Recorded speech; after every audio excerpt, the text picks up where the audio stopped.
I do feel like everybody sort of sits around and thinks, well, why would we interview Kyle Gann? Everybody already knows what he thinks.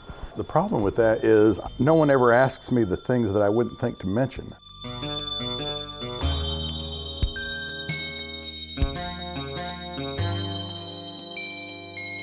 The advent of my microtonal music coincided with my coming to New York, and just like when John Cage came to New York, all of a sudden everything was prepared piano. When you get to New York, you realize you're not going to have a career if you can't do it all yourself, because there's no rehearsal time, there's no rehearsal space if you can't. And so I had gone from writing mostly ensemble music to realizing that I'm never going to have a career in New York and on the downtown scene unless I can do it all myself.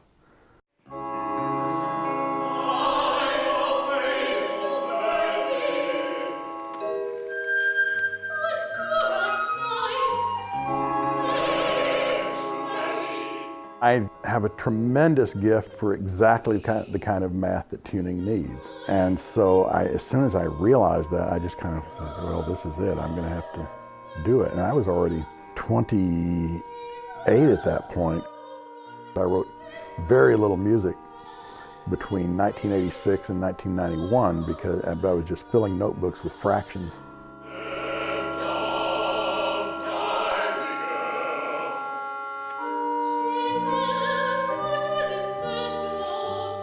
Any composer who does something whose day job is a service for the music community gets better known for that service than they do for their own music. And it's just people fall in the habit of thinking of you as somebody who can do something for them, not somebody they should do something for.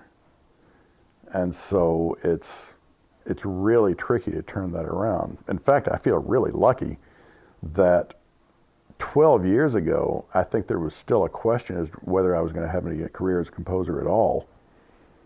And right now, I've got, I've had this spate of high visibility performances lately that 12 years ago would have thrilled me to death. So I feel like I've managed to turn that around, but there were several years there in which I didn't know if I was going to ever turn it around.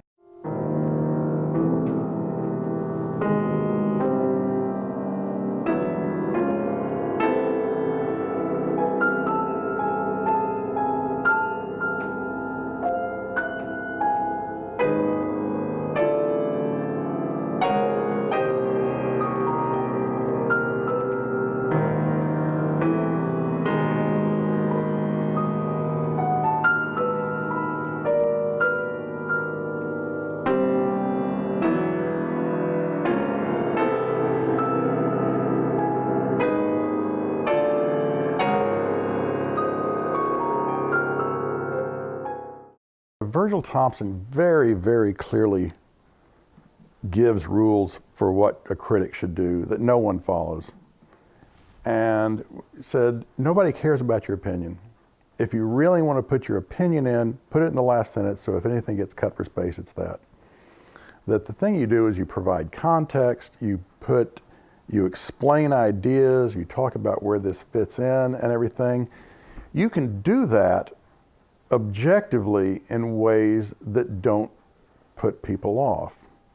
And I got a review recently that was just, oh, I like this, I didn't like that, no context. It was like as though that was the only piece I had ever written.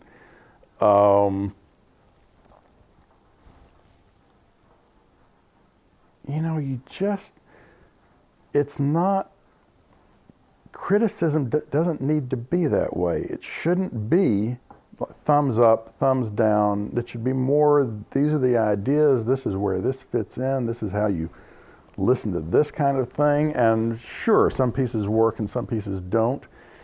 But I prided myself on writing negative reviews that the people involved didn't realize they were negative. Because all I did was state what they were trying to do, and they said, yeah, that's right, he got it. And everybody else would read it and said, oh, geez, that sounds horrible.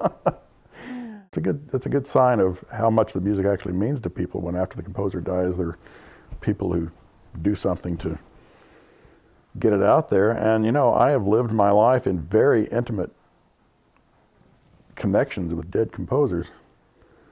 To me, Roy Harris isn't dead, and John Cage isn't dead. And, you know, I realize my music is apparently kind of a specialized taste,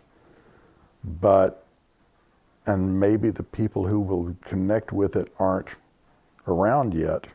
It's like one of my favorite composers from the 19th century is Franz Berwald. Love the guy's music. It just really speaks to me. And,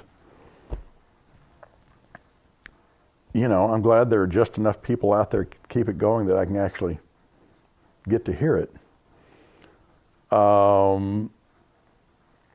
Would not want to deny people who might feel that way about my music the same thing.